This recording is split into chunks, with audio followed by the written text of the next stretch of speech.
Manhattan Neighborhood Network, in partnership with the League of Women Voters of New York, Gotham Gazette, and the New York Amsterdam News, is pleased to bring you an interview with Hyman Drusin, Republican Party candidate running to be elected in City Council District 6. I'm Eleanor Tatum, publisher and editor-in-chief of the New York Amsterdam News. New York City's general election is Tuesday, November 7th. Welcome, Hi. Thank you for being here. Thank you.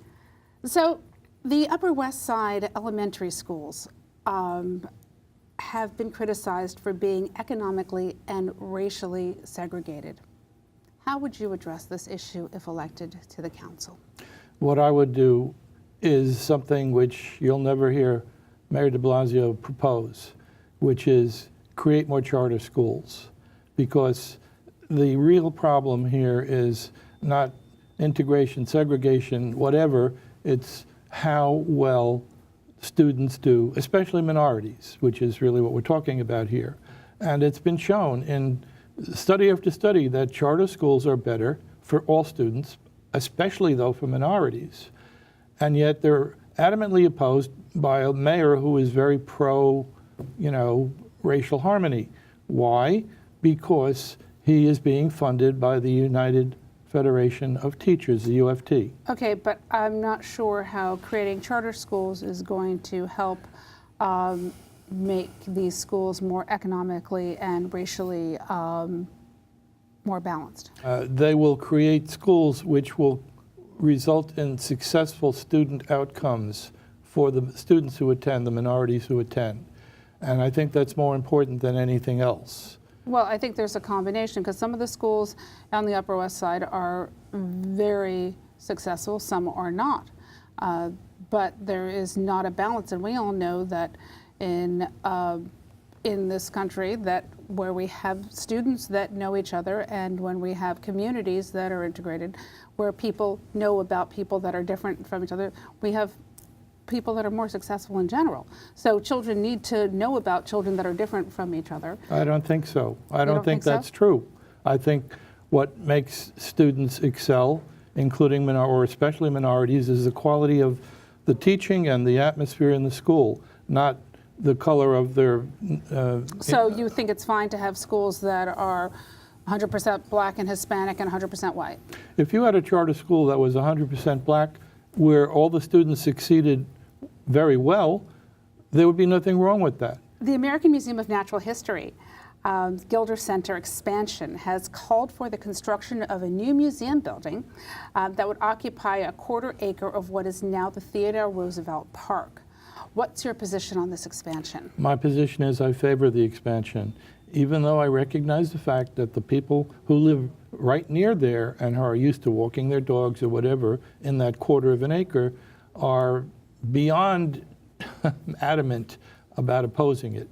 I mean, not only is there are a whole series of reasons why that expansion is very helpful to the museum and to the community, but just stepping back for a minute and looking at the entire issue, how important is it, a quarter of an acre of a park, when you have about almost a square mile of park a block away called Central Park? Whatever it is you do in that park, even in that quarter of an acre, whether it's take your kids, walk your dog, I mean, for the benefit of the museum, can't you walk a block over to Central Park and do the same thing there?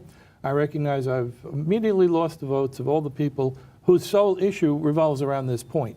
But that's with the little research I've done, and I've visited and I've spoken to a few people about it, that's my position.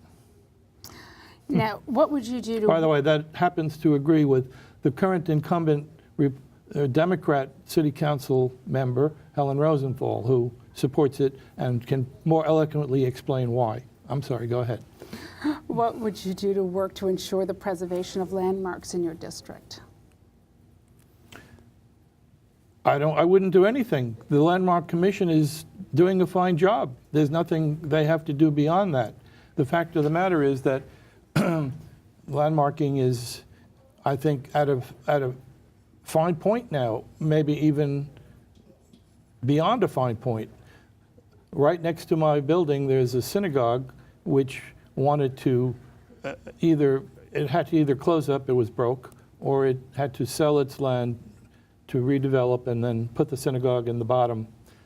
And there was a huge fight by the people on my block, and their main argument was it's a landmark, which the Landmark Commission turned down. And in all fairness, should have, because it's not a landmark. There's nothing special about that synagogue. I've lived next to it for 40 years. Now, the city's Department of Buildings had put the brakes on plans for a 668-foot-tall luxury condo building in your district, 200 Amsterdam Avenue. But just last month, it got the green light to go ahead from the Department of Buildings. What is your position on these superstructures? Well, these superstructures is a generalization. I mean, you have to look at each case individually.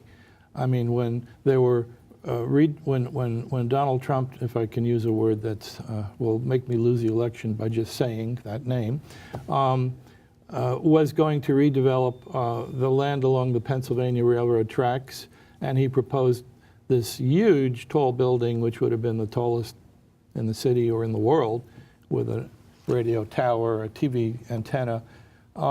It was pointed out that it would cast a shadow that would go from the 50s and the 60s all the way to 72nd Street. And that was turned down, and the developments that were put up, which are reasonably tall, there are none of them super duper tall, which is, I don't have any problem with that, the solution that came to pass there. Every neighborhood, every tall building is always opposed. However, the entire west side, if you go back to the 20s, consisted of tiny little buildings. In the 1920s, when there was the boom, before the Depression, that's when they built Broadway, West End Avenue, all the buildings that people who now live in are 16 stories tall. Well, they had to tear down other buildings. If those hadn't been torn down, you wouldn't be living where you live now. I mean, you have to have a certain amount of progress. It sounds rather excessive. I'm not an expert on that particular site. I can't give you a definitive yes or no on that. It may or may not be too tall.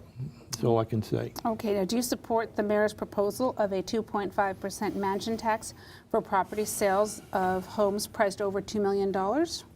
I suppose we have to do that because the city needs money.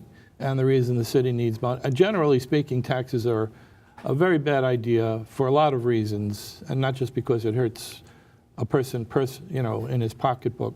It also hurts the economy. When you cut taxes, it sounds counterintuitive, but you actually increase collections. Because when you cut taxes, everything else being equal, the economy grows faster. Market capitalism works better, and therefore you wind up actually collecting more taxes. That's a general principle, Laffer's curve. However, this mayor has incredibly increased spending, unbelievably. And he has basically a rubber stamp city council, which is the main reason I'm running. He needs some opposition. I remember the 70s. We were close to bankruptcy. We just need one big downturn in the stock market and maybe also in the real estate market, and we may be close to bankruptcy too. There's a terrific amount of money that we owe, all this borrowing that's done. So yeah, you can always find, let's tax this particular category. It only affects certain people and they're rich, so who cares? But taxes should ideally be cut, not raised. All right, now at the same time you're wanting to ideally lower taxes. We have a huge need in your district and around the city for affordable housing. And what is the number one thing you would do as a city council member to expand the number of affordable housing units in your district? Okay, I went to the mayoral debate that was held a few days ago at Symphony Space, and I heard both de Blasio and Nicole Maliotakis' suggestions, both of which had good ideas. I will add an idea that wasn't mentioned, which may help more or less. There's a program called New York City Housing Authority, which has, hundreds of buildings all over the city. There are thousands, if not tens of thousands, of units in those buildings that are empty because they're in disrepair, often due to vandalism. I would, number one, crash program to fix those and rent those. And number two, and this is a really new proposal, privatize them. In other words, allow the tenants living them, if they can afford it, to buy them.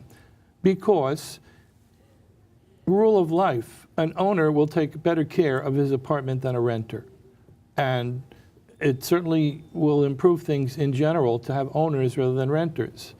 If you're in a NYCHA, it's called a housing complex, well, blocks of the city, what do I care?